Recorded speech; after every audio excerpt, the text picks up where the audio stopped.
Mr. McKenna was appointed as the new principal of George Washington High School, a school notorious for its indiscipline. Students dressed however they pleased and behaved recklessly, showing little regard for rules or authority. His first day at the school was far from pleasant. He was immediately confronted with the students' unruly behavior. While walking through the locker area, he met a student named Robert and asked him to show him the principal's office. The student questioned him rudely, asking why. Calmly, Mr. McKenna replied that he was the new principal. Reluctantly, Robert agreed to lead the way. As they walked, a student suddenly threw a raw egg at Mr. McKenna from behind.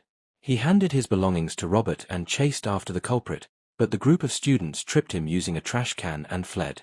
After cleaning himself up, he returned to Robert, who then took him to the principal's office.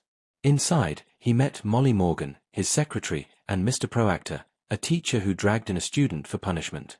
Mr. McKenna asked the student to sit down and corrected Mr. Proactor, explaining that such harsh methods were not the proper way to discipline students. Shortly after settling into his office, a bold woman walked in without hesitation. She introduced herself as Mrs. Morgan Wright, the president of the school board. With a strong and commanding tone, she made it clear that she was responsible for hiring him, and could just as easily fire him. Remaining calm, Mr. McKenna invited her to sit so they could discuss the state of the school. Before sitting, Mrs. Wright emphasized that she had specifically requested a black principal due to how badly the school had deteriorated. She asked for his opinion on the situation. Mr. McKenna assured her that he intended to implement changes and improve the school's standards. Their conversation was interrupted by loud noises outside. Students were beating up another student as part of a gang initiation. Mrs. Wright explained that such incidents were common. Mr. McKenna immediately excused himself, called on Mr. Allen, one of his teachers, and went to confront the situation. He tried to help the victim, but the student refused his assistance. Mr. McKenna then dismissed the crowd, warning them against engaging in gang activities on school grounds. Frustrated, he asked why no teachers were supervising the students. Mr. Allen honestly admitted that the school had become so chaotic that everyone simply did as they pleased. Meanwhile, in a classroom, students were sleeping while a history video played. Robert, who had dozed off, knocked his book to the floor. The teacher told him to pick it up, but Robert expressed his frustration, complaining that the same video had been shown repeatedly since he was in 4th grade. He insisted they deserved proper teaching instead of watching the same material over and over. Robert was sent to Mr. McKenna for his behavior. The principal scolded him for confronting the teacher inappropriately, advising him to report such issues through proper channels. As punishment, Robert was suspended for 2 days. Later, Mr. McKenna encountered Kelly, the student who had been beaten during the gang initiation. He asked about his condition, but Kelly brushed it off. When asked about his academics and future, Kelly admitted he couldn't read and had no plans for college or any clear direction in life. Mr. McKenna tried to encourage him and offered help, but Kelly seemed uninterested and walked away. Suddenly, the power went out. When Mr. McKenna asked the janitor what had happened, he was told that outages were frequent, another sign of the school's decline. Soon after, students began rushing out of the building as smoke filled the hallways. Despite Mr. McKenna's efforts to stop them, no one listened. He rushed outside too, coughing and overwhelmed. He was met by Mr. Allen, who sarcastically welcomed him to Washington High School. That evening at home, Mr. McKenna's wife asked about his first day. He described the chaos with a tired smile, admitting it had been terrible. When she asked what he planned to do, he confidently said he would return the next day. He explained that the school was in serious trouble, teachers had lost motivation, students were involved in gangs, and parents were frustrated. His wife encouraged him, assuring him that he would make a difference. The following day, Mr. McKenna held a meeting with the teachers, urging them to see themselves as parents within the school and to take responsibility for guiding the students. Mr. McKenna emphasized the need for teachers to closely monitor students, especially their attendance. He instructed that reports on students' performance and attendance should be sent to their parents regularly. Some teachers strongly opposed the idea. They argued that they were hired to teach, not to act as parents. Others were even more pessimistic, insisting that the students could not change. They described many of them as rejects from other schools and told Mr. McKenna he was dreaming if he believed he could transform them. Despite the resistance, Mr. McKenna remained firm. He insisted that they must at least try to make a difference. Mr. Allen then asked what exactly he expected them to do. Mr. McKenna outlined his plans: mandatory homework, structured weekly lesson plans to ensure continuity, classrooms open to parents, calling home whenever a student is absent, and enforcing a strict dress code. Mr. Proactor, who had little faith in rules or systems, openly resisted these changes. But Mr. McKenna was determined to restore order and dignity to the school. Later, while walking through the school, Mr. McKenna noticed a student wearing hair rollers. Smiling, he asked the student where he was headed that made him forget to remove them. The student casually replied that he had just come to school. Mr. McKenna calmly told him not to come to school like that again. At another point, Mr. McKenna went to use the washroom but heard sounds coming from the gym. Curious, he opened the door and found Kelly alone, playing basketball. Mr. McKenna reminded him that he wasn't supposed to be there outside of scheduled sports time. Kelly defended himself, saying the door was open, so he assumed it was okay. As Kelly was about to return the ball and leave, Mr. McKenna called him back and made an offer. "Play me. If you win, I'll stop disturbing you about school and your grades. But if I win, you'll come to my office regularly for extra lessons." Kelly accepted. They played for a long time, both pushing themselves until they were exhausted. In another scene, Mr. McKenna spoke with students from the same neighborhood who attended a different school. When he asked if they would consider enrolling at George Washington High School, they immediately said no.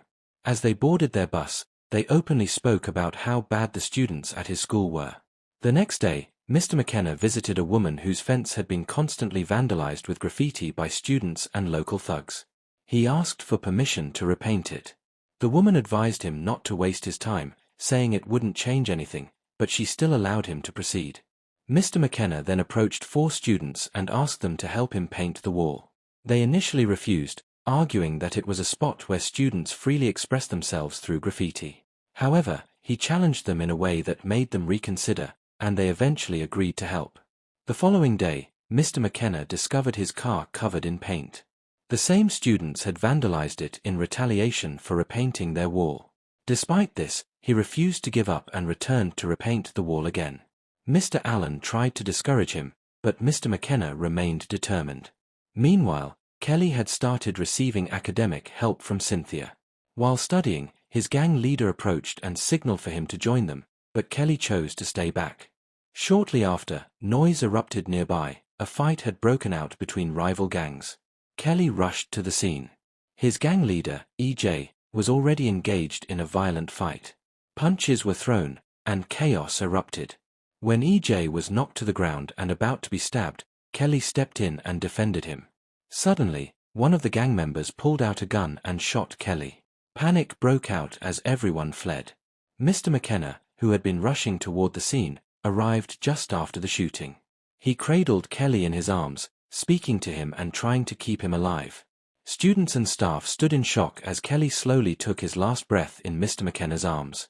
The entire place fell into a heavy, painful silence. The next day, Mr. McKenna met Cynthia, one of the school's brightest students. She handed him a letter requesting a transfer. He tried to convince her to stay, but she was firm. She explained that the school had become too dangerous and no longer felt safe for learning. Despite his reassurances, she didn't believe things would change and left on the school bus. Later, Mr. McKenna found a group of gang members playing games instead of attending class. He confronted them, and they all stood up to leave. However, he stopped EJ and asked him to name the person who shot Kelly. EJ refused. He dismissed it as street business and warned Mr. McKenna not to interfere before walking away.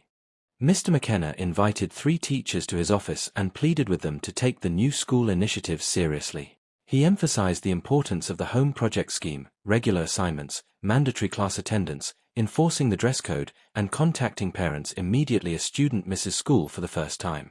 McKenna believed that if these 3 teachers committed fully, others would eventually follow.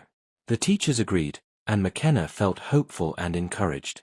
One day at school, a student named Mark stood outside with his father, Mr. Robert, who was furious that his son had come to school instead of going to the farm.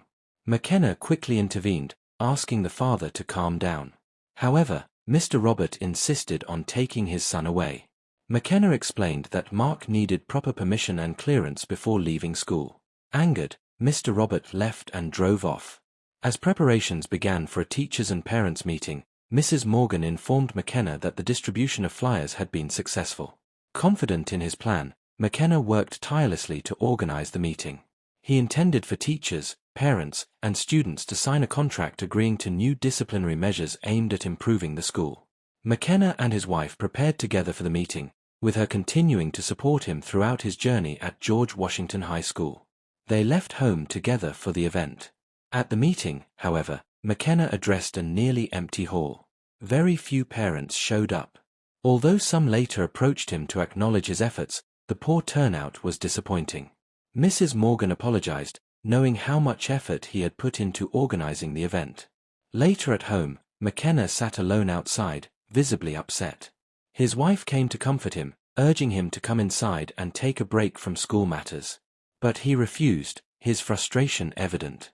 His passion for transforming the students was consuming him, and it was beginning to affect his family life. His wife, feeling neglected, eventually left him alone and went inside. Seeking encouragement, McKenna visited his parents. His father advised him not to give up, assuring him that persistence would eventually bring results. Determined, McKenna and Mrs. Morgan began distributing flyers and small gifts to students from other schools, hoping to attract more disciplined students who could positively influence the others. He even used a megaphone to speak to students on school buses, inviting them to join George Washington High School. Despite his efforts, most students remained uninterested. Meanwhile, a new English and literature teacher, Mrs. Kruger, was brought in for an interview. Robert was allowed to sit in and ask questions, as McKenna wanted students to feel involved. Robert asked whether she would rely on videos or actually teach. Mrs. Kruger assured him she would teach properly and help them improve academically. During the interview, McKenna was suddenly called outside. He found a group of outsiders about to attack a student named EJ over a debt. McKenna intervened, sent the intruders away, and instructed EJ to meet him later in his office. Elsewhere, the teachers McKenna had earlier convinced began complaining about their increased workload, especially having to visit parents after school hours to get agreements signed. However, McKenna dismissed their complaints and urged them to continue.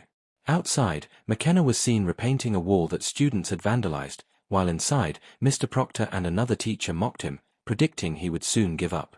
Behind McKenna's back, Mr. Proctor held a meeting with other teachers, revealing that a case had been filed against McKenna, accusing him of falsifying school records, an allegation he could not prove.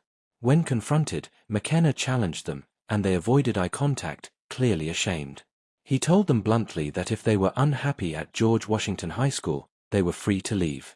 They gathered their belongings and left, revealing their lack of commitment and preference for the school's disorder. Later, a government representative visited McKenna at the school to inform him about the case. He explained that the case had been dismissed but advised McKenna to remain cautious and avoid further issues. McKenna, however, remained calm and unshaken. Mr. McKenna gathered all the students for a general meeting. He informed them that they would be required to sign a character compliance form. The form would mandate proper dressing, regular class attendance, avoidance of bad behavior, and notifying the school before missing classes. At the same time, the 3 committed teachers went from house to house, asking parents to sign the agreement as well. Later, Mr. Allen came to McKenna's office and called him out to meet the teachers. They shared exciting news. Hundreds of parents had already signed the agreement. Everyone was encouraged by the progress they had made.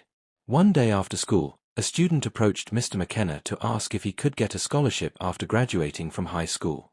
McKenna assured him that it was possible if he worked hard. He even offered to drop the boy off at home.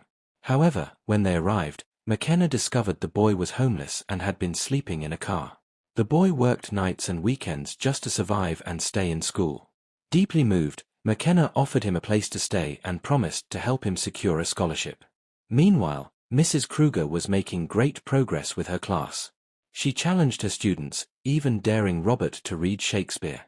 They made a deal: if she could do 10 push-ups, he would read it. She completed the challenge, and the class was amazed. EJ was later seen running from people chasing him. He jumped over the school fence and hid inside. McKenna found him and later took him home, explaining to his wife that EJ would be staying with them temporarily. His wife was upset, especially since he had already taken in another student before. This led to a serious argument, and she eventually left him.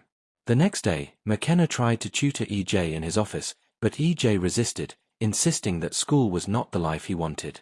Despite this, McKenna encouraged him and managed to get him to read a little, even though he struggled. Mrs. Kruger's class continued to improve, successfully reading Shakespeare. Impressed, McKenna and Mrs. Kruger decided to organize a poetry festival in the school. Meanwhile, Mark Rogers walked past a classroom looking very sad. Not long after, his father stormed into the principal's office and began beating him for disobeying him, believing school was a waste of time. McKenna intervened, stopped the father, and showed him Mark's academic record, proving he was one of the brightest students in the school. He encouraged Mr. Rogers to support his son's education and future.